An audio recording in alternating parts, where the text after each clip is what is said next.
Persembahan dan perpuluhan dapat ditransfer melalui BCA 857 050 5000 atas nama GBI Musi Palem Indah atau scan barcode QR kode GBI Musi Palem Indah.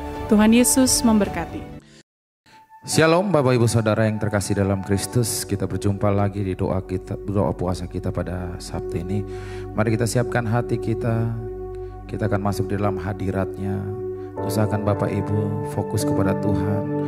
Hari ini bisa berjumpa dengan Tuhan. Jangan lewatkan waktu ini dengan sia-sia. Mari Bapak Ibu, kita mulai tutup mata, kita mulai berdoa. Terpujilah Engkau ya Allah kami yang hidup. Bapa, di dalam nama Tuhan Yesus Kristus, Engkau Bapa yang sungguh baik di dalam kehidupan kami ya Bapa. Saat ini kami datang ya Tuhan Yesus, kami hampir ya Bapa kekudusan-Mu ya Bapa. Dengan hati penuh rasa syukur kami hampir Engkau ya Tuhan Yesus. Mari ya Bapa, kiranya Engkau mau hadir, mau bertahta di setiap pujian penyembahan kami. Kami tahu ketika kami berada di dalam hadirat-Mu, itu adalah kekuatan bagi hidup kami. Itu yang bisa membuat kami semakin naik ya Bapa. Itu yang bisa membuat kami semakin dekat dengan Engkau ya Bapa. Engkau akan merancangkan sesuatu yang besar bagi hidup kami. Hanya di dalam kedekatan kepada Engkau ya Bapa, kami bisa semakin dahsyat di dalam Engkau Yesus Kristus ya Bapa. Mari ya Bapa, layakkan kami semua untuk hampiri tatap-Mu. Kami serahkan semua ke dalam tangan-Mu ya Bapa. Engkau lihat kami haus ya Tuhan.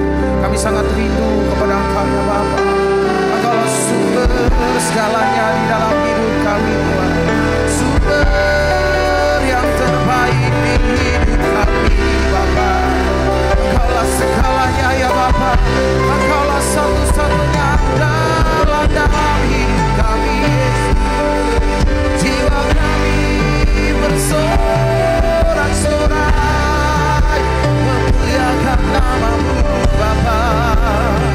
Kau yang layak kami bertekuk lutut, kami menyembah Kau ya Allah kami.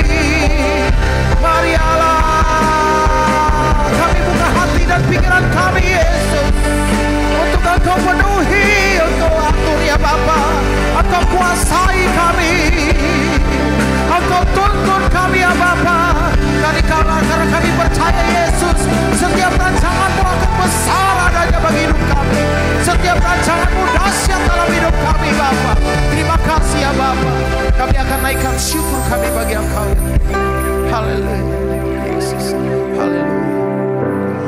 Banyaknya Kau berbuat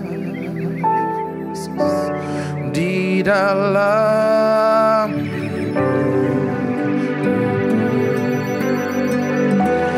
rancangan indah-Mu terjadi di hidupku. Bapa yang mengerti segala yang ku perlu.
menyembah Dia, kita mulai mengagungkan Dia, Raja yang ajaib, Dia Allah yang perkasa, Dia Bapa yang kekal, yang layak disembah.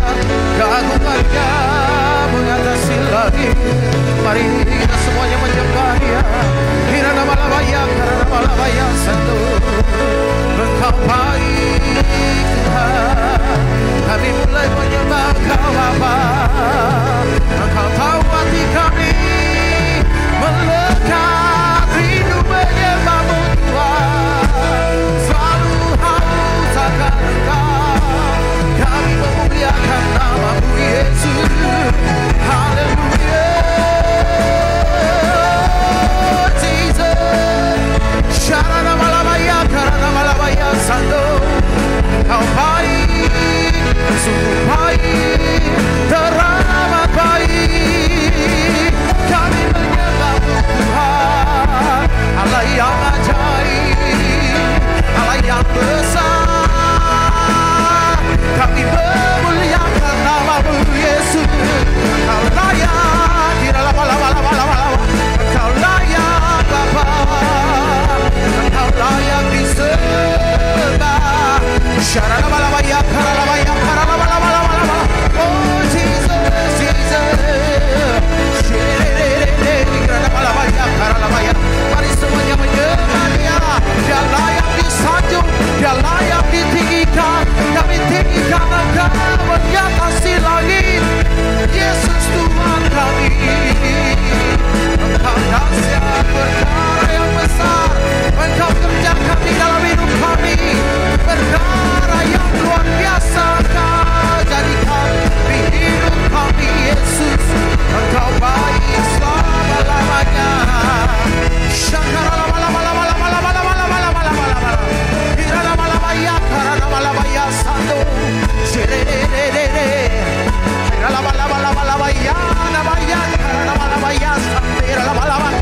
Hiraha, shekera-labaya, mao. Hirana-da-da-da-da-da-da. Hallelujah. Oh, hallelujah. Oh, hallelujah. Yes, Jesus. Shakara-labaya, namalabayeka. Hirana-malabayeka. Hirana-malabalabalabalabaya, nalabalabalabalabala. Oh, hallelujah.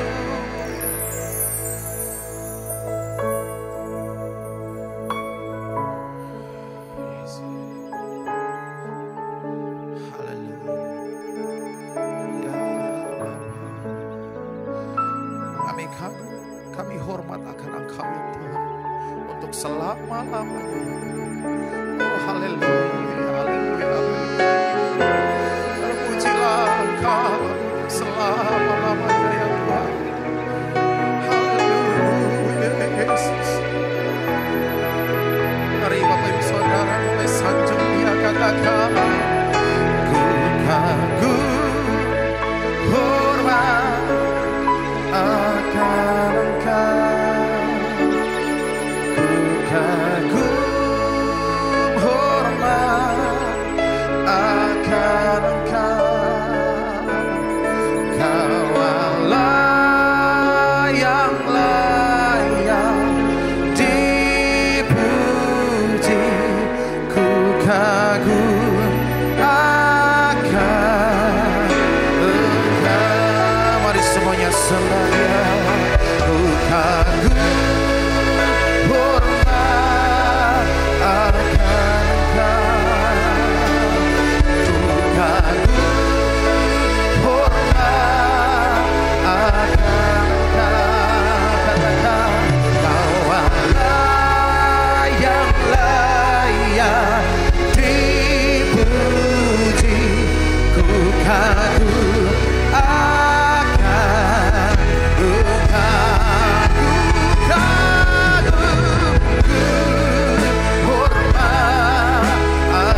tiada seperti Engkau, sebab Engkau besar, perbuatanmu ajaib, tiada seperti Engkau.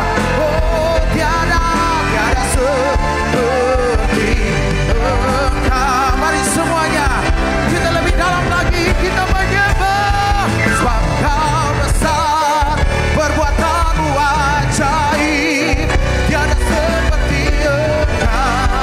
Yesus, tiada seperti Engkau, sebab Engkau besar, perbuatanmu ajaib, tiada seperti Engkau, tiada seperti Engkau. Mari lebih dalam lagi kita sembah, sebab Engkau besar, perbuatanmu ajaib, tiada seperti Engkau, tiada seperti Engkau, sebab Engkau besar, perbuatanmu ajaib, tiada seperti Engkau,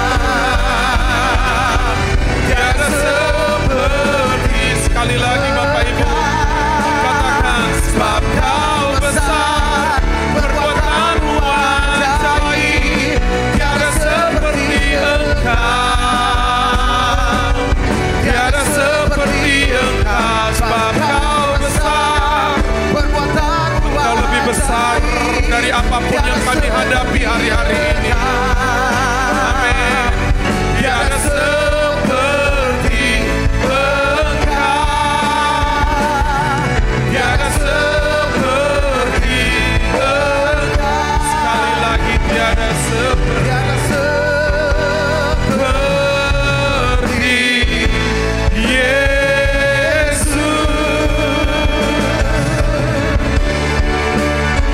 Tuhan. Yang kami sembah adalah Allah yang dahsyat, sanggup melakukan segala perkara bagi orang-orang yang berharap kepadanya. Mari berikan tepuk tangan yang meriah bagi Tuhan kita.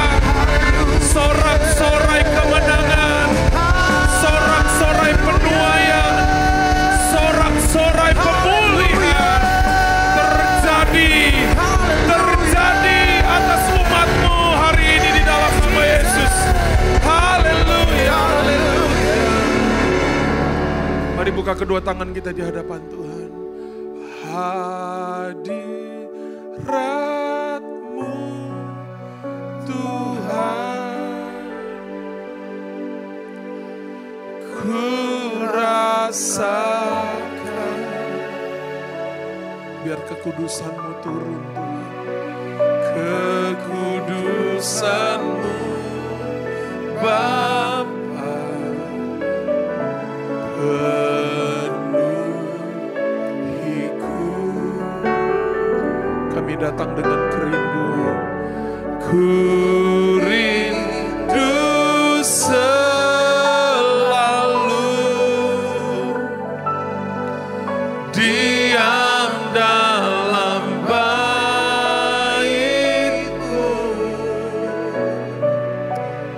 menikmati kasih ya Bapa, anugerah. Mari buka tangan kita di hadapan Tuhan, nikmati hadirat Tuhan. Hadirat-Mu Tuhan, ku rasakan.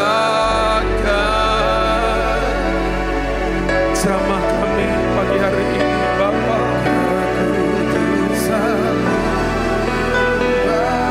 biarlah kasih-Mu melanda umat-Mu, baik yang ada di tempat ini maupun mereka yang sedang menonton di rumah-rumah mereka, bahkan di rumah sakit sekalipun. Ini kerinduan kami. Diam dalam bait-Mu, menikmati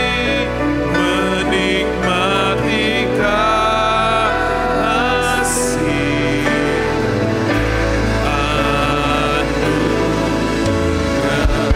Lebih lagi katakan, hadir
dengarkan musik saja. Mari tundukkan kepala kita. Kami rasakan kasih dan cinta-Mu pada pagi hari ini. Kami bersyukur punya Tuhan yang baik. Tuhan yang penuh dengan kasih setia dan rahmat. Tuhan yang sabar akan setiap pribadi kami. Tuhan yang selalu mengampuni kami. Selalu ada di tengah-tengah keremukan hati kami. Tuhan yang selalu bersedia mendampingi setiap kami di setiap musim hidup kami. Sungguh hati kami merindukan Tuhan. Sungguh kami rindu melekat dengan Engkau ya Tuhan Yesus. Dan pagi hari ini ya Tuhan, ini kami hamba-hamba-Mu, umat-umat-Mu. Kami bawa penyembahan dan hati kami ke hadapan Tuhan. Tuhan, kami rindu jamahan-Mu atas hidup kami. Tuhan, kami rindu sentuhan kasih-Mu Tuhan. Karena hanya dekat Allah saja kami tenang. Karena hanya di dalam hadirat-Mu kami bisa sembuh, kami bisa pulih. Karena hanya dekat dengan Tuhan, kami punya keyakinan penuh bahwa apapun yang kami hadapi, Tuhan akan bawa kami kepada kemenangan. Tuhan akan bawa kami kepada janji dan rancangan yang terbaik dalam hidup kami ya Tuhan. Oleh sebab itu Tuhan, pagi hari ini Tuhan, jangan lewatkan kami, lawan kami Tuhan. Kami merindukan Tuhan. Oh, mari Bapak Ibu sembah Dia, bawa hatimu, meradapkan itu di hadapan Tuhan. Dengan hati yang sederhana, terbuka, jujur di hadapan Tuhan. Tuhan suka akan pribadi yang tulus di hadapannya, menyembah dengan segenap hatinya.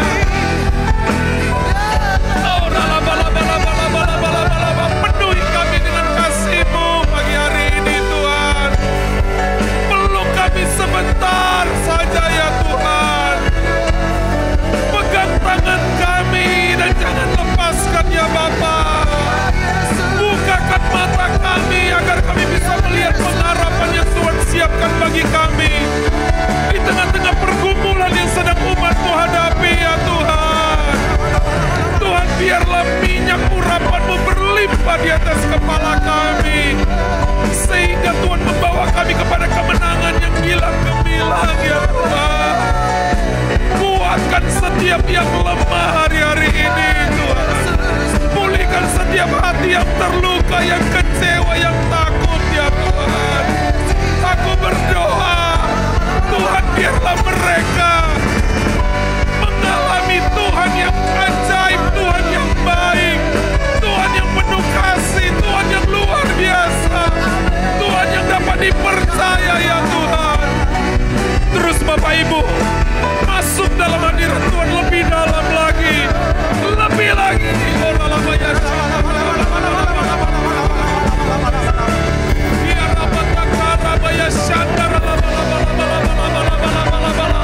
Saudara yang sudah berbasaro, mari bangun manusia rohnya saudaraku. Saudara yang belum minta Roh Kudus memenuhi kau sekali lagi. Karena ketika Roh Kudus turun atasmu, kasih Allah dicurahkan. Ketika Roh Allah dicurahkan, padang gurun akan berubah menjadi kebun buah-buahan. Hidupmu akan berubah karena Roh Kudus turun atasmu. Oh, ralabalabaya syandara labatakara labalabalabalabalabalabala. Ibadah ini milik Tuhan. Ibadah ini milik Roh Kudus. Berdaulatlah dan jamalah kami. Penuhi kami sekali lagi Tuhan. Mari buka kedua tangan kita di hadapan Tuhan. Oh, rabaya syandara labalabalabalabalabalabala. Sekarang terima urapan Roh Kudus. Terima urapan kasih turun. Lawan jamaah kami di rumah-rumah. Lepaskan kami dari segala ketakutan, kekhawatiran kami. Bebaskan umat-Mu dari segala keterikatan roh jahat, kebiasaan buruk. Ubah kami dalam hadirat-Mu.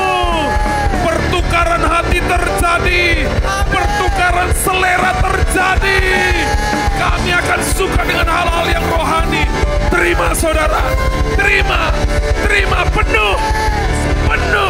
Engkau akan penuh dengan Roh Kudus. Di dalam nama Yesus. Oh ralabaya shandara labalaba. Oh rabatakara labaya shandara rabatakara labalaba. Oh rabatakara baya shandara labalaba.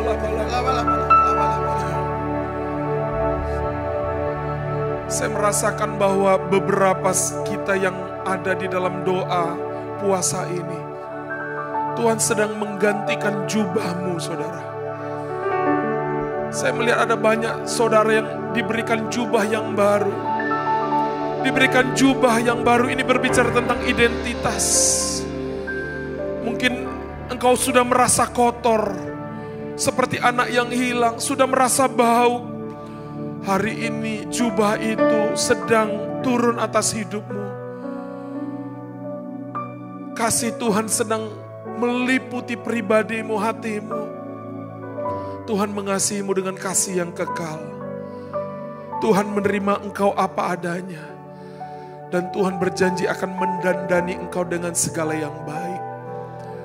Tuhan akan memberikan engkau penugasan.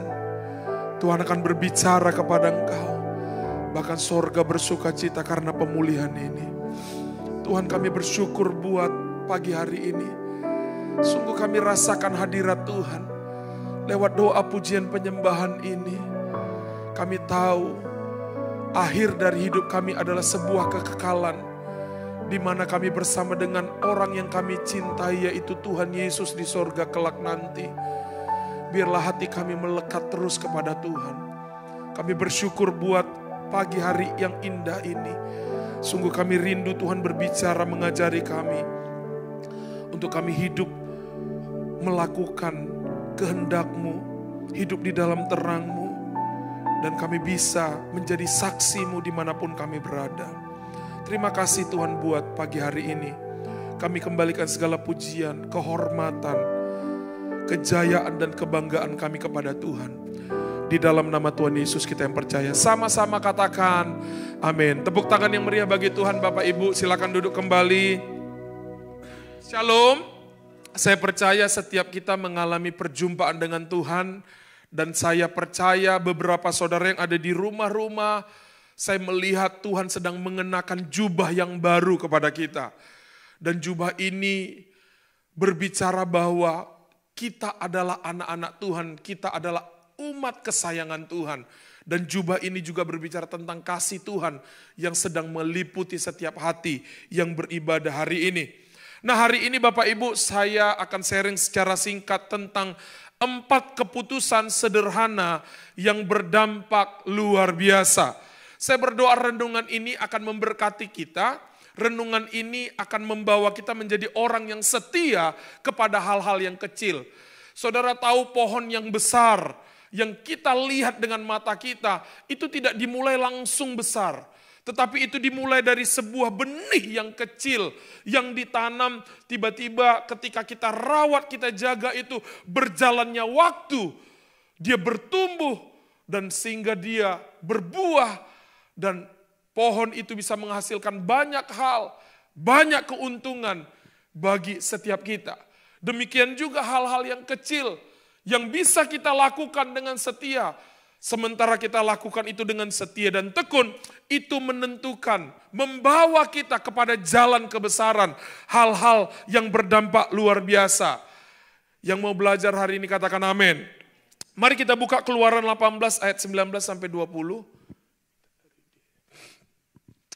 Keluaran 18 ayat 19 sampai 20 saya akan bacakan. Jadi sekarang dengarkanlah perkataanku, aku akan memberi nasihat kepadamu dan Allah akan menyertai engkau. Adapun engkau wakililah bangsa itu di hadapan Allah dan kau hadapkanlah perkara-perkara mereka kepada Allah. Kemudian haruslah engkau mengajar kepada mereka ketetapan-ketetapan dan keputusan-keputusan dan beritahukanlah kepada mereka jalan yang harus dijalani dan pekerjaan yang harus dilakukan. Ini adalah nasihat daripada mertua Musa kepada Musa. Ketika dia melihat bagaimana cara kepemimpinan Musa memimpin 2 juta bangsa Israel, saudaraku, keluar dari tanah Mesir. Lalu mertuanya datang, melihat bagaimana cara dia memimpin, melihat bagaimana keajaiban Tuhan menyertai dia. Lalu mertuanya Yitro itu datang memberikan nasihat. Musa, kamu harus mengajarkan bangsa Israel supaya mereka bisa hidup dalam ketetapan dan mengambil keputusan untuk apa yang harus mereka lakukan selama mereka mengikuti engkau. Karena apa? Setiap keputusan yang kita ambil pasti ada dampak dan resikonya. Kalau seandainya setiap masalah, setiap kebingungan itu dibawa kepada Musa dan Musa disuruh memutuskan, saya percaya Musa akan menjadi pemimpin yang stres, yang bingung untuk mengatasi 2 juta macam masalah pada saat itu. Tetapi saya percaya nasihat daripada mertuanya adalah nasihat untuk mendewasakan orang Israel supaya mereka bisa memutuskan itu. Dan Tuhan juga berkata, saudaraku, hari ini aku perhadapkan berkat dan kutuk kehidupan dan kematian. Pilihlah berkat, pilihlah kehidupan, kata Tuhan.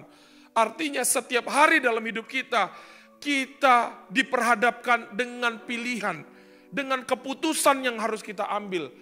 Dan keputusan yang kita ambil hari ini atau pernah kita ambil dulu pasti membawa dampak di hari kemudian. Nah, saudara, hidup kita ini seperti gambaran kita ada di padang gurun seperti bangsa Israel. Di mana di padang gurun ini ada banyak ketidakpastian, ada banyak gangguan, ada banyak ancaman. Tetapi saudaraku, justru di padang gurun ada banyak kebaikan Tuhan. Di mana Tuhan memberikan mereka roti mana setiap hari. Tuhan memberikan mereka air yang segar dari bukit batu. Tuhan memberikan tiang awan, tiang api.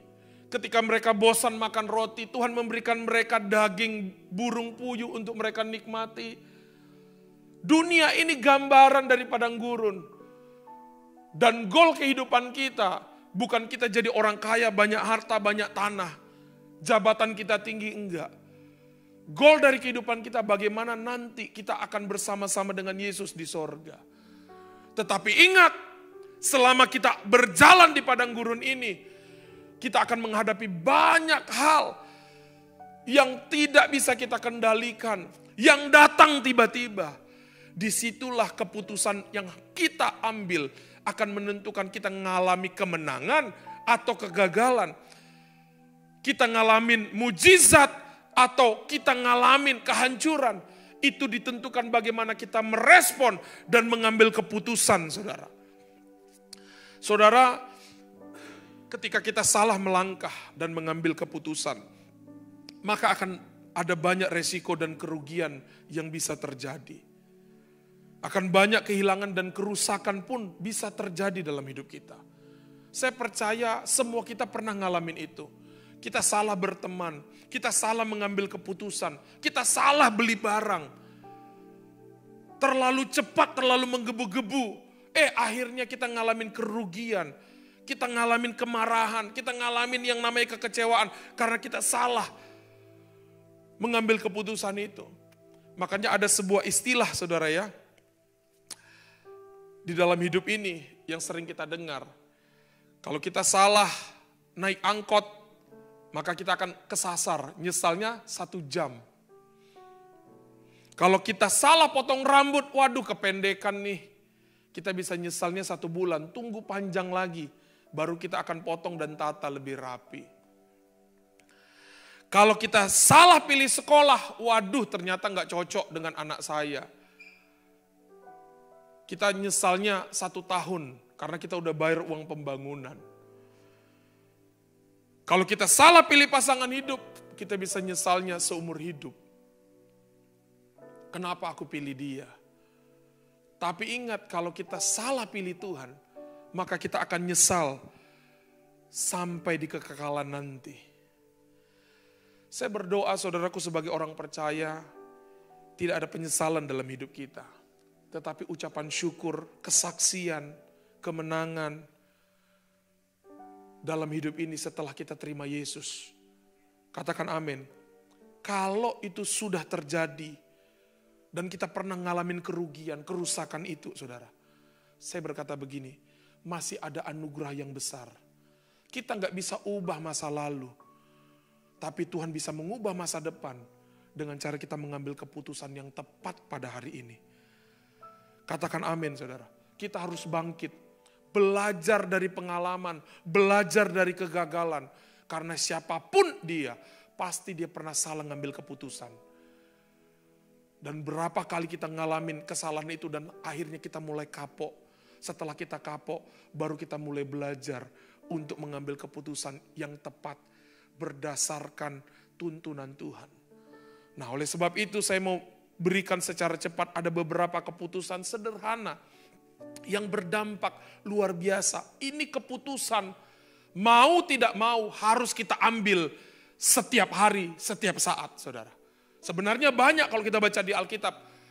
Tapi dalam hidup ini saya mau memberikan hal ini sebagai landasan kecil, sederhana. Tapi ingat, saudara, ini berdampak luar biasa di kemudian hari. Baik dampaknya jangka panjang maupun jangka pendek, tetapi pasti ada dampaknya, saudara. Karena saya khotbah ini, saya mengalami sebuah perjalanan yang cukup panjang dari tahun 98 mengikuti Tuhan.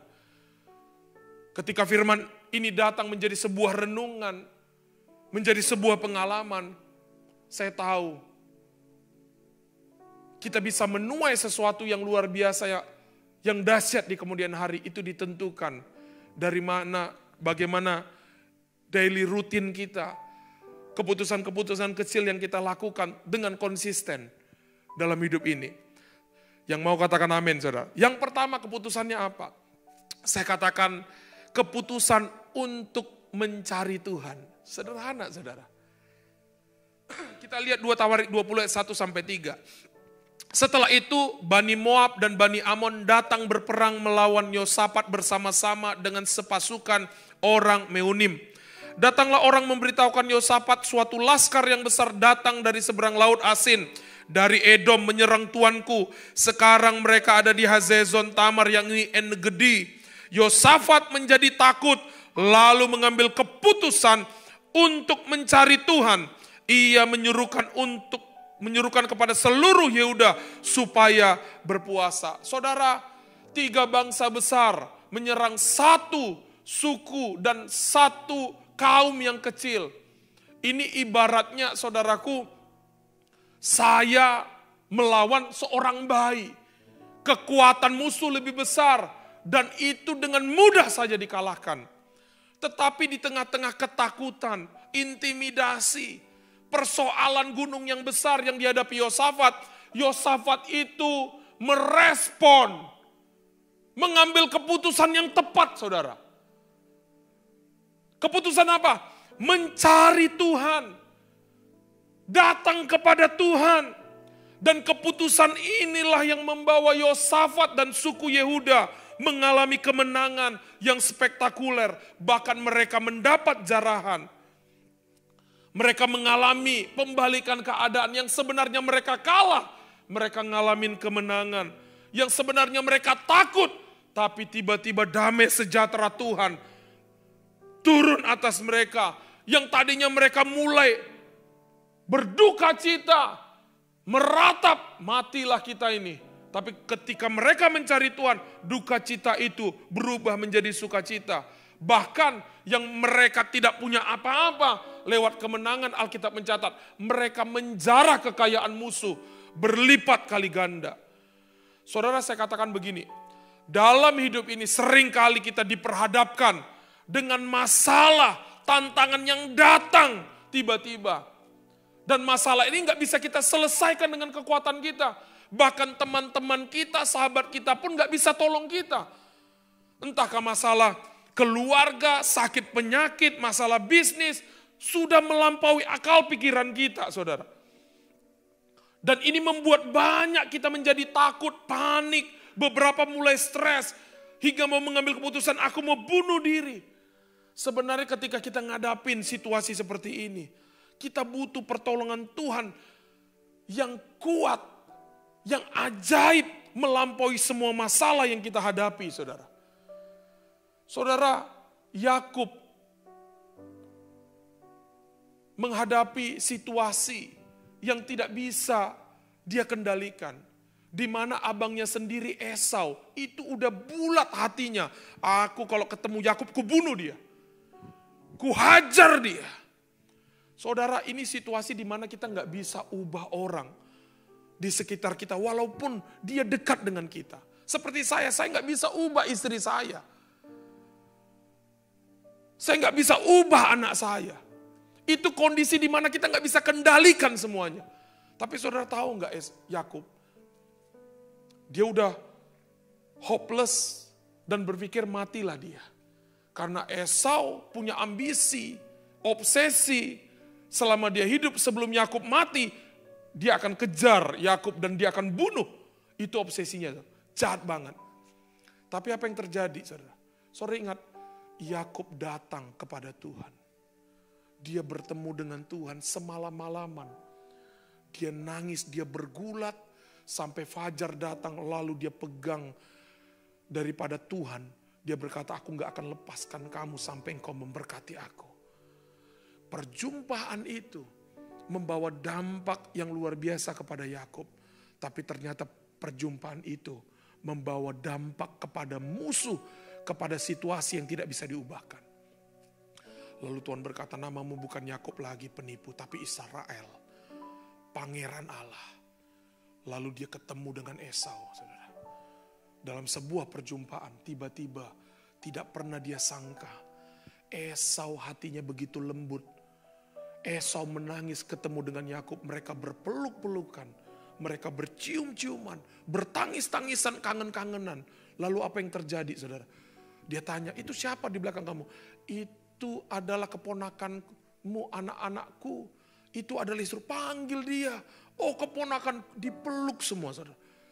Saudara, ini situasi yang pernah dialami Yakub, di mana dia nggak bisa ubah Esau, saudara. Tapi apa yang dia lakukan? Keputusan dia bertemu dengan Tuhan, mencari Tuhan. Bukan hanya dia mendapatkan berkat, identitasnya berubah. Tapi Tuhan pun rupanya bekerja, turut campur tangan untuk mengubah hati daripada Esau. Saudara, sebenarnya kisah daripada Yosafat ini itu menggambarkan, mengajarkan kita ketika kehidupan kita seolah-olah dikelilingi masalah. Beberapa mungkin divonis sakit yang mematikan. Ada saudara yang menghadapi tagihan, utang yang mengejar. Ada yang menghadapi intimidasi, tekanan yang mengancam. Banyak keadaan yang menyulitkan. Sebenarnya saat itulah kita butuh mujizat, campur tangan Tuhan yang tidak kelihatan. Maka kalau kita butuh itu, yang harus kita lakukan apa? Kita harus datang kepada sumber mujizat, pemilik kehidupan, pemilik kuasa itu, yaitu Tuhan Yesus, saudara. Kita harus belajar. Ada banyak dalam hidup saya, di dalam pelayanan, dalam masalah keluarga, dalam kebutuhan, semuanya itu nggak bisa diatasi dengan kekuatan sendiri. Tapi apa yang harus kita lakukan? Kita ambil keputusan untuk kita datang kepada Tuhan. Waktu kita datang kepada Tuhan, itu sepertinya kita udah habis gak punya apa-apa. Dan saya selalu berdoa sama Tuhan. Aku butuh belas kasihan. Aku butuh kemurahan Tuhan. Dalam hal ini Tuhan. Setiap kali aku bertemu Tuhan, Tuhan jamah. Aku meneteskan air mata. Belas kasihan kemurahan Tuhan tuh gak aku lihat. Tapi seringkali itu bekerja. Dan nanti tiba-tiba sesuatu terjadi, saudara. Ayo saudara kita belajar. Karena Tuhan memberikan jaminan ketika kita mencari Tuhan. Dalam Matius 11 ayat 28. Marilah kepadaku semua yang letih lesu dan berbeban berat. Aku akan memberikan apa? Kelegaan. Selama kita mencari Tuhan, pasti akan ada pemulihan, pertolongan, mujizat, keselamatan yang Tuhan sediakan. Kalau belum Tuhan ubah keadaan kita, Tuhan akan buat kita mengalami kelegaan, damai sejahtera, dan ketenangan di dalam hati. Saudara, apapun yang terjadi, dan itu bisa terjadi sekonyong-konyong. Saya katakan saudara harus mengambil keputusan merendahkan diri. datang kepada Tuhan. Pertanyaannya tuh sebenarnya sederhana. Ketika kita ngadapin ini, bagaimana respon kita? Apa keputusan kita ketika kita ngadapin masalah? Siapa orang pertama yang kita cari? Kemana kita pergi? Apa yang kita lakukan? Itu menentukan. Apakah kita ngalamin pemulihan? Kita dapat tuntunan atau hikmat? Banyak orang ketika ngalamin hal seperti ini, dia mulai menyendiri. Dia mulai terima tekanan itu. Dia mulai entertain, nanti akan begini, habislah, malulah, hancurlah. Dan itu gak pernah menyelesaikan masalah. Justru iblis datang akan menghancurkan kita. Saya mau ajarkan kita, saudara. Untuk apa? Ayo kita cari Tuhan. Kita ini butuh kekuatan dan campur tangan Tuhan gak kelihatan. Untuk menuntaskan semua yang gak bisa kita kendalikan. Yang gak bisa kita selesaikan, saudara. Bahkan mungkin hikmatnya kita pun gak sampai. Caranya kita pun yang terbaik pun gak bisa lakukan itu. Keputusan sederhananya cari Tuhan. Itu aja. Dan Tuhan jamin kalau kamu datang kepadaku, aku kasih jaminan kamu akan mengalami kelegaan. Dan saya percaya Tuhan pasti tolong pulihkan kita. Tapi Tuhan mau pulihkan dulu hati kita. Katakan amin. Makanya Matius 6 ayat 33 berkata apa? Cari dahulu kerajaan Allah. Semuanya akan ditambahkan. Kalau kita bisa mendahulukan Tuhan, apapun yang kurang, yang gak beres Tuhan bereskan. Saudara, bahkan seorang hamba Tuhan, almarhum hamba Tuhan besar, dia berkata begini. Waktu itu saya dengar khotbahnya di awal bulan. Siapa yang menabur benih rohani akan menuai hasil duniawi. Siapa yang mencari Tuhan selama di bumi, Tuhan akan cukupkan semua kebutuhan duniawi dia. Entahkah biaya sekolah, makan minum dia. Bahkan bukan cuma itu, Tuhan akan berikan apa yang diinginkan hatinya. Saudara, di luar Tuhan kita gak bisa buat apa-apa. Kita butuh Tuhan.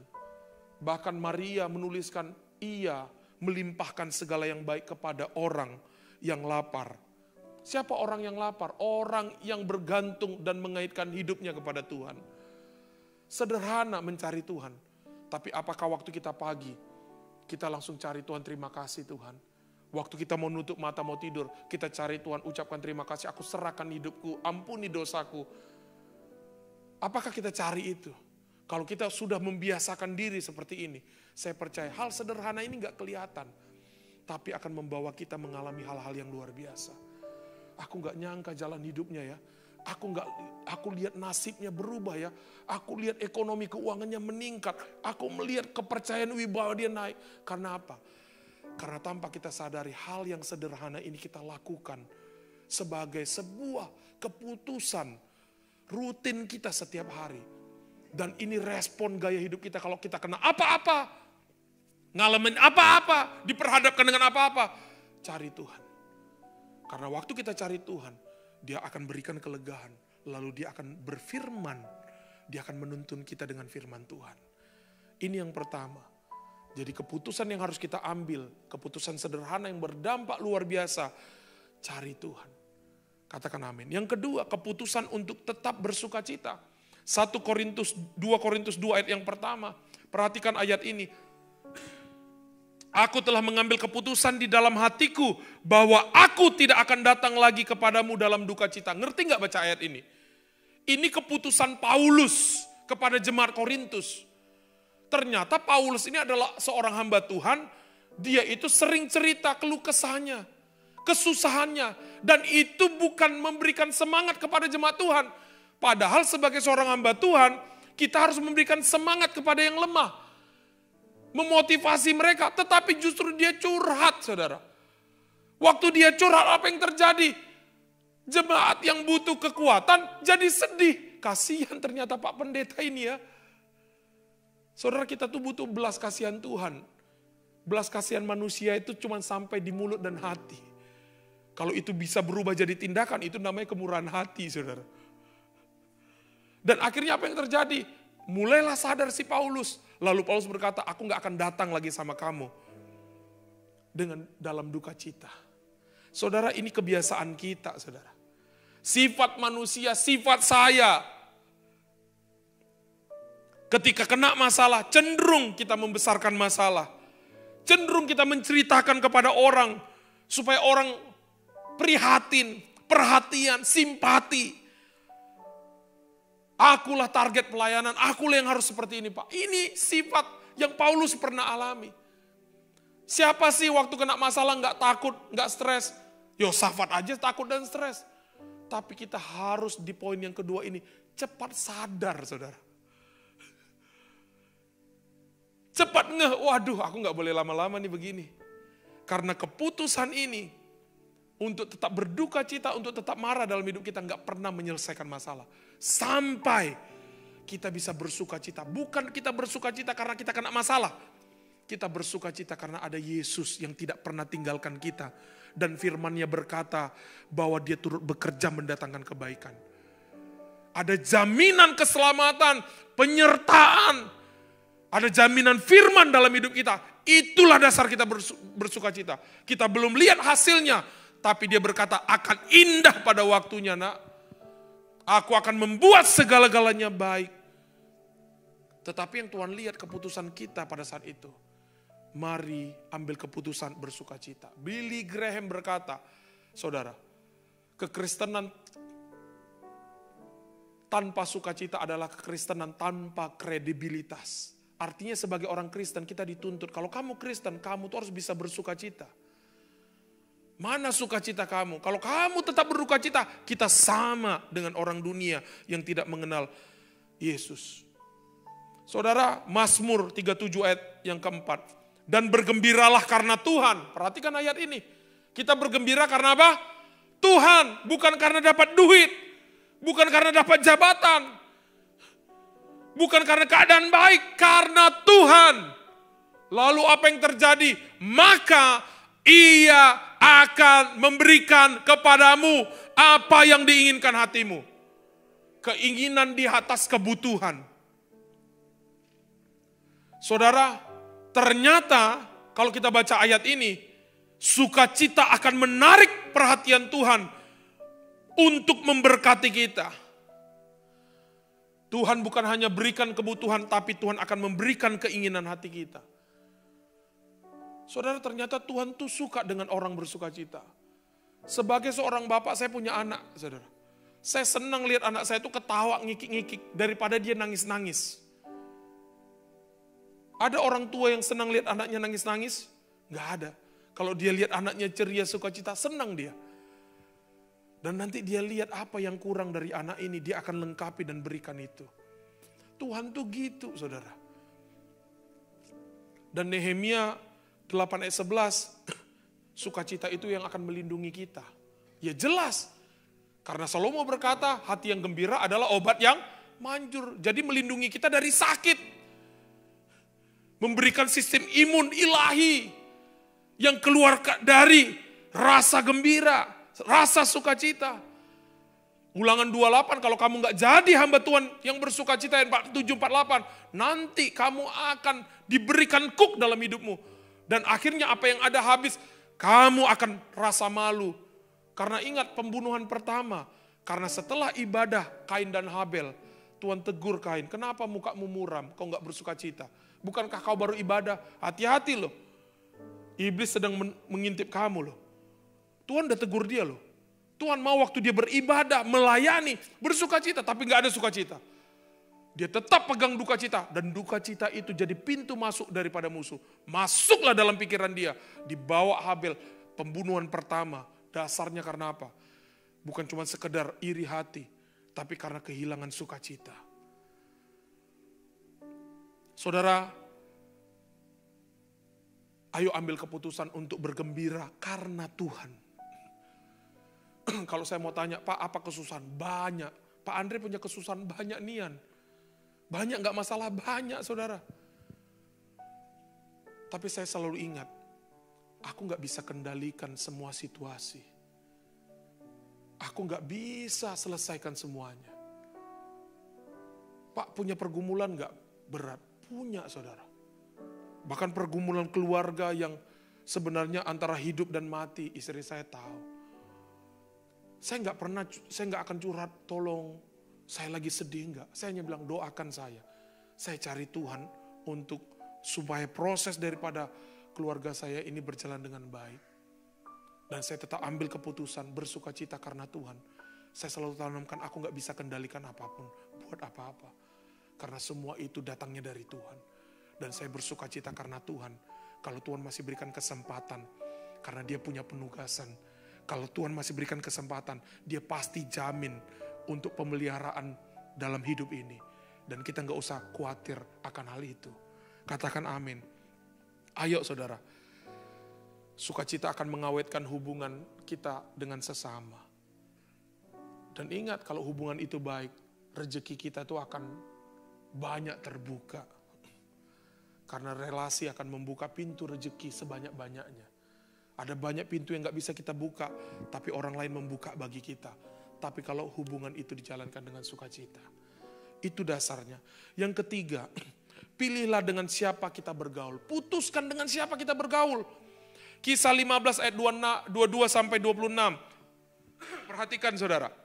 Maka rasul-rasul dan penatua-penatua beserta seluruh jemaat itu mengambil keputusan untuk memilih dari antara mereka beberapa orang yang akan diutus ke Antiokhia bersama-sama dengan Paulus dan Barnabas, yaitu Yudas yang disebut Barsabas dan Silas. Keduanya dikatakan apa? Adalah orang terpandang di antara saudara-saudara itu. Saudara ngerti latar belakang ayat ini, kenapa penatua-penatua mengambil keputusan untuk memilih dua orang yang terpandang, yang baik, punya integritas, menemani daripada Paulus melayani di Antiokhia. Saudara, kisahnya adalah karena di Antiokhia, jemaat di Antiokhia sedang dipengaruhi orang. Dan dibuat imannya tergoncang dengan pengajaran-pengajaran kesesatan-kesesatan, saudara.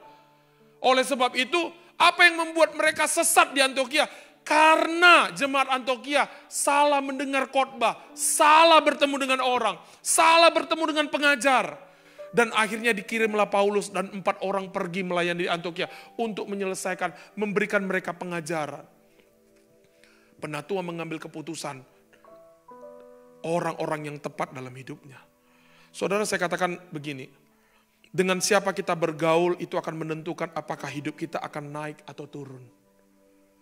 Karena pertemanan itu seperti lift, bisa membawa kita naik dan bisa juga membawa kita turun ke bawah. Saya bersyukur saudaraku punya Bapak rohani Pak Sabta.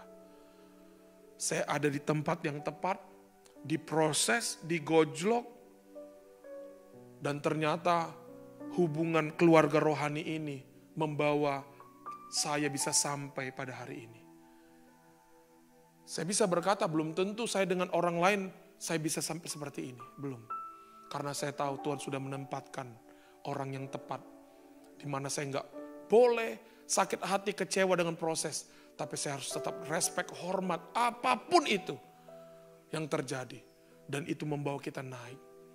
Kadangkala orang yang sayang sama kita belum tentu dia ngomongnya sesuai hati kita. Karena belum tentu orang tuh memberikan kita yang manis-manis. Nanti kita jadi orang Kristen yang gampang kena kencing manis, diabetes. Akhirnya banyak hidup kita yang harus diamputasi, saudara. Kadang perlu teguran yang nyata. Kata-kata keras. Tapi ingat, kecenderungan manusia itu enggak nyaman dengan itu. Dia akan mencari orang-orang sepaham. Karena apa? Orang sakit hati pasti ngumpulnya dengan orang sakit hati. Pemberontak itu akan cocok ngomong dengan pemberontak. Tapi orang yang cinta Tuhan, ingin maju dewasa bertumbuh, pasti akan suka berkumpul dengan satu komunitas. Domba akan suka berkerumun dengan domba. Gak mungkin dia suka dengan kambing.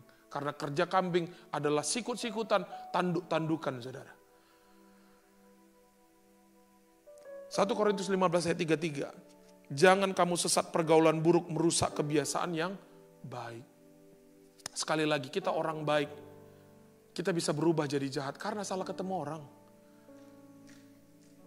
Dulunya kita nggak bisa ngerokok, kita bisa ngerokok karena kita berteman dengan orang yang terbiasa merokok. Kita nggak kenal yang namanya misalnya narkoba, ganja.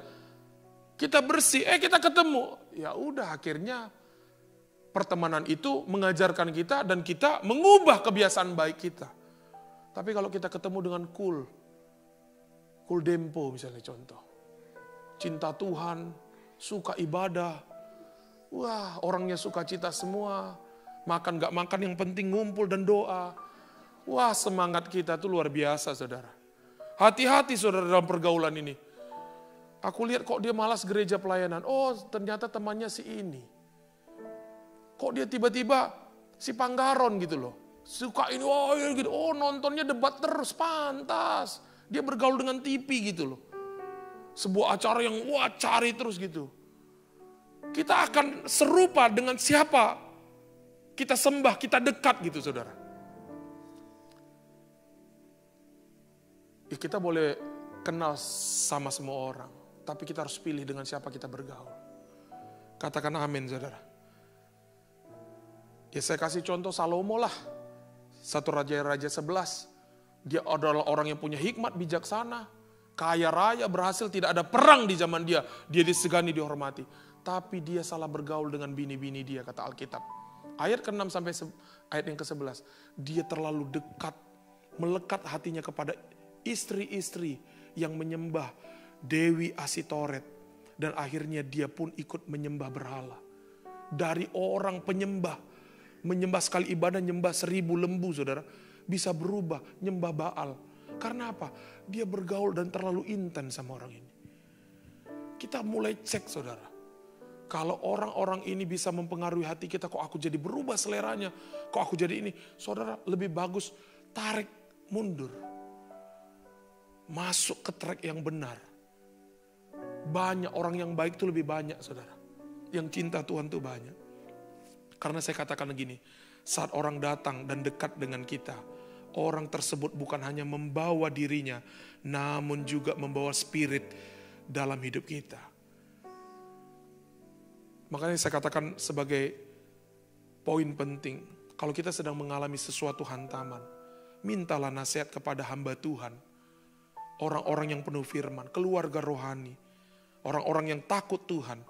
Karena kita perlu didoakan, perlu disupport, perlu didampingin saudara. Jangan datang kepada orang salah. Kalau lagi stres ya pekerjaan, ayo melo aku, diskotik be. Nggak pusing lagi kita, minum kita. Ada banyak hancur kehidupan gara-gara apa? Salah mencari penasehat ketika dia ngadapin tantangan. Jangan saudara. Saya sering gagal ketemu dengan orang. Dan dulu gagal, rusaknya hidup ini, itu karena pergaulan. Saudara juga pernah ngalamin itu. Tapi ambil keputusan setelah kita jadi ciptaan baru. Kita punya keluarga rohani, kita punya bapak rohani, kita punya sahabat rohani. Biarlah kita saling menguatkan satu dengan yang lain. Pilih supaya apa? Hidup kita terus naik, didampingin, dibawa bersama-sama untuk kita mengenal Tuhan. Yang terakhir, apa keputusan sederhananya? Cari Tuhan, saudaraku. Yang kedua, tetap bersukacita, sederhana. Yang ketiga apa? Pilih dengan siapa kita bergaul. Semua orang boleh kita kenal. Yang keempat, ambil keputusan untuk selalu melangkah dengan iman. Ayub 22 ayat 28. Apabila engkau memutuskan berbuat sesuatu, maka akan tercapai maksudmu dan cahaya terang menyinari jalan-jalan. Mau gak kita Tuhan menyinari jalan-jalan kita? Terang Tuhan itu terbit atas kita. Alkitab berkata, apabila engkau memutuskan berbuat sesuatu, ini berbicara tentang lakukan tindakan-tindakan iman dalam hidup kita. Tindakan iman bisa bagaimana Pak? Contohnya sederhana. Saudara menabur. Berbuat baik. Saya boleh bersaksi atas anugerah Tuhan lah, bukan atas kesombongan. Hari Minggu setelah saya turun dari mimbar, saya ngobrol-ngobrol belakang-belakang, tiba-tiba seorang ibu lewat bawa anaknya. Saudara. Lewat di depan saya, Pak, misi. Dia langsung ke kamar mandi. Langsung muncul, saudara, kasih duit orang ini. Aku gak tahu, saudara, jujur. Aku langsung, pas dia lewat, aku ambil duit aku ambil, aku kasih. Bes. Sudah, saya pulang, gak ada saya pikirkan itu. Saudara tahu, itu buat saya itu nangis lah. Kami pergi makan, lalu dia WA saya. WA-nya cuman panjang, cuman yang itu saya simpan. Dia bilang gini, Pak tahu nggak, hari Minggu itulah duit terakhir kami 10.000. Kau masukkanlah itu ke kantong kolektan. Aku nggak tahu mau makan apa lagi Pak. Aku nggak tahu Pak. Belum lagi kami begini-begini, nggak tahu kami apa yang mau kulakukan. Udah mau nangis aku Pak. Dan aku udah rencana aku mau utang 50.000 untuk makan siang. Saudara, saya lagi makan itu. Saya bilang gini, Tuhan aku lagi makan enak. Ternyata ada jemaatku yang lagi gak bisa makan hari ini. Tapi aku gak tahu kenapa Roh Kudus gerakkan, aku berikan. Dia teteskan air mata, aku doakan Bapak. Hari ini kami bisa makan Pak sekeluarga. Dan kami bisa makan enak, anaknya 2 saudara. Saya gak tahu, ternyata itu tindakan iman yang saya lakukan. Padahal itu hal yang sederhana. Saudara lakukan itu, kalau ada gerakan dari Roh Kudus. Ada feel yang diberikan untuk melakukan tindakan baik, lakukan itu. Terus kalau ada Tuhan bilang, kamu berpuasa, ya berpuasa, itu tindakan iman. Tiba-tiba disuruh doa keliling. Pak, aku lagi pas lewat, skip. Tiba-tiba, kelilingin rumah Pak Sabta, 1 putaran aja. Tuhan berkati gembalaku. Sering saya lakukan kayak gitu, saudara. Kenapa nggak kita mampir lakukan tindakan iman? Kita pas lewat di situ, lewat depan. Tuhan berkati, Tuhan lindungi keluarga. Itu tindakan iman. Dan ini nggak dilihat orang, saudara. Nggak ada reward di sini. Tapi ini berkali-kali kami lakukan, saya lakukan. Sebagai hamba Tuhan yang masih harus belajar. Masih harus dibimbing sampai sekarang. Terus tindakan iman apa? Kita bisa bernubuat dalam pekerjaan kita. Tuhan, toko ini rame, berkati Tuhan. Semua yang bekerja di sini bersuka cita. Itu tindakan iman. Itu harus kita lakukan. Pokoknya lakukan hal itu. Hal sederhana ini akan membawa kita kepada apa? Kepada hal-hal yang luar biasa. Banyak saudara. Entah kau datang di rumah, tiba-tiba engkau urapin rumahmu. Engkau urapin mungkin kantor bosmu. Engkau doa keliling di satu tempat. Engkau gak ngerti itu. Tapi engkau taat aja. Tindakan iman yang kecil ini gak dilihat orang. Cuman Tuhan yang tahu itu ketulusan, kepolosan kita. Tapi itu berdampak luar biasa loh. Nanti kita akan kaget. Gak nyangka ya, ternyata impact yang kecil ini. Setelah kita dengar cerita. Wah, kita tuh bisa teteskan air mata. Saudara. Saya tuh neteskan air mata sampai saya bilang, saya malu Tuhan. Dan saya pikir gini, seandainya aku gak kasih. Aku keraskan hatiku, aku gak kasih orang itu uang. Berdosanya aku di hadapan Tuhan. Sementara aku lagi makan ikan enak. Tapi orang sedang menjerit, dia berdoa. Tuhan, aku mau makan hari ini, aku gak punya duit. Wah, itu hati saya tuh hancur, saudara. Dan saya bilang gini, Tuhan, biarlah apapun yang Tuhan kehendaki dalam hidupku untuk kulakukan. Aku taklukkan keinginanku. Walaupun harus rugi, walaupun harus sepertinya kurang, harus mengalami kehabisan. Tapi kalau Tuhan berikan feel itu, jadikan aku hamba yang taat, yang setia untuk melakukan tindakan iman ini. Dan saya katakan ini akan bawa kita, saudara, mengalami kebesaran itu. Kita cenderung melakukan sesuatu yang dilihat orang besar ini, wah terpandang, orang aplaus, tepuk tangan. Saudara, itu cuma kita nikmati hari itu. Tapi kalau kita bisa ada sampai hari ini, melayani Tuhan, karena kita terbiasa melakukan hal-hal yang kecil dengan konsisten karena cinta kita sama Tuhan. Ayo saudaraku, 4 hal ini harus kita ambil. Cari Tuhan dalam kondisi baik, buruk, apapun. Respon pertama adalah Tuhan. Yang kedua, keadaan akan buat kita terus marah, suka, berduka cita, negatif. Ambil keputusan bersuka cita. Karena Tuhan sekali lagi. Yang sudah menyelamatkan kita, mati untuk kita, menjamin hidup kita dengan firman-Nya. Yang ketiga, putuskan dengan siapa kita bergaul. Karena ini akan membangun hidup kita kah? Membawa kita naik atau turun? Kalau ini menguras energi kita, pembicaraan kita, hentikan, rem. Saudara. Yang keempat, putuskan selalu melangkah dengan iman. Saya berdoa, keluar dari tempat ini, minggu ini, bulan depan, tahun depan, tiba-tiba sesuatu yang luar biasa, yang besar tergenapi, terjadi dalam hidup saudara. Saya doakan ada banyak hal yang ajaib yang akan Tuhan kerjakan karena saudara adalah orang yang setia dalam perkara kecil. Tuhan percayakan kepada hal-hal yang besar. Mari berikan tepuk tangan bagi Tuhan. Kita bangkit bersama-sama. Hadirat-Mu Tuhan, ku rasakan. Sambil kita siapkan roti dan anggur kita, saudara. Kekudusan-Mu Bapa,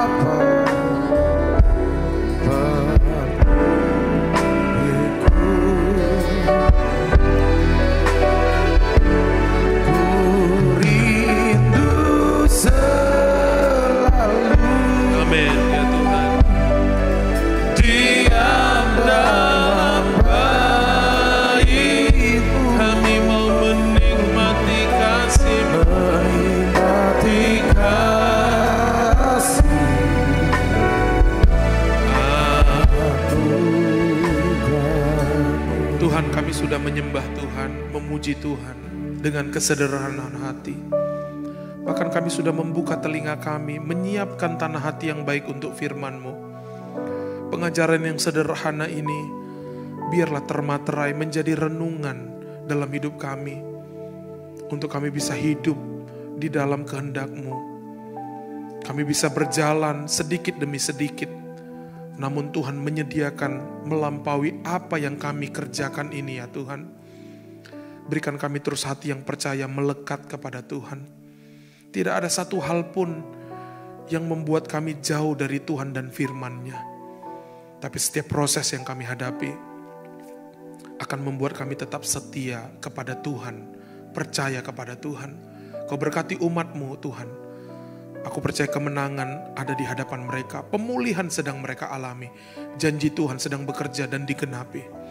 Berkati mereka kalau akan membawa persembahan untuk pelayanan menara doa dan di tempat ini. Berkati tangan-tangan yang menabur ya Tuhan berlipat kali ganda. Kami akan masuk dalam perjamuan kudus. Sebab apa yang telah kuteruskan kepadamu telah aku terima dari Tuhan. Yaitu bahwa Tuhan Yesus pada malam waktu ia diserahkan mengambil roti. Angkat roti saudara.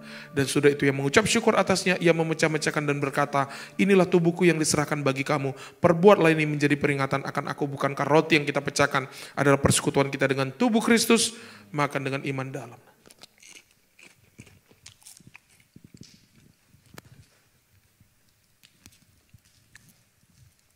Mari angkat cawan. Demikian juga ia mengambil cawan sudah makan lalu berkata, cawan ini adalah perjanjian baru yang dimateraikan oleh darahku. Perbuatlah ini setiap kali kamu meminumnya menjadi peringatan akan aku. Bukankah cawan yang atasnya kita ucapkan syukur ada persekutuan kita dengan darah Kristus. Minum dengan iman dalam nama Yesus.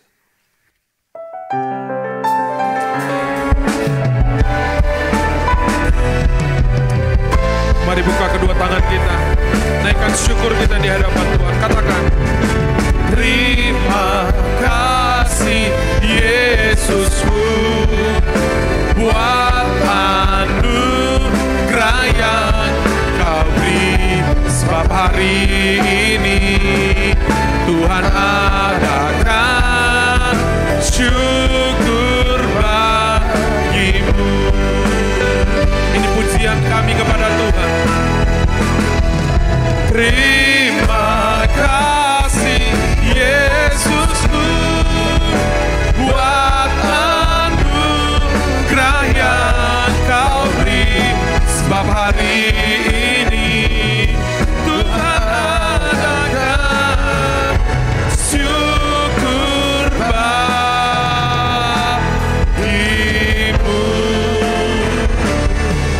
Mari berikan tepuk tangan yang meriah bagi Tuhan kita. Haleluya. Mari buka kedua tangan kita. Kekasih Kristus, pulanglah dan bawalah berkat yang berlimpah dari Allah Bapa, cinta kasih daripada anak yang tunggal Tuhan Yesus Kristus, persekutuan oleh Roh Kudus menyertai memberkati kita mulai siang hari ini sampai kedatangan Yesus menjemput kita di awan permai, bahkan sampai selama-lamanya. Kita yang percaya diberkati, sama-sama katakan amin. Selamat siang, Tuhan Yesus memberkati kita semua.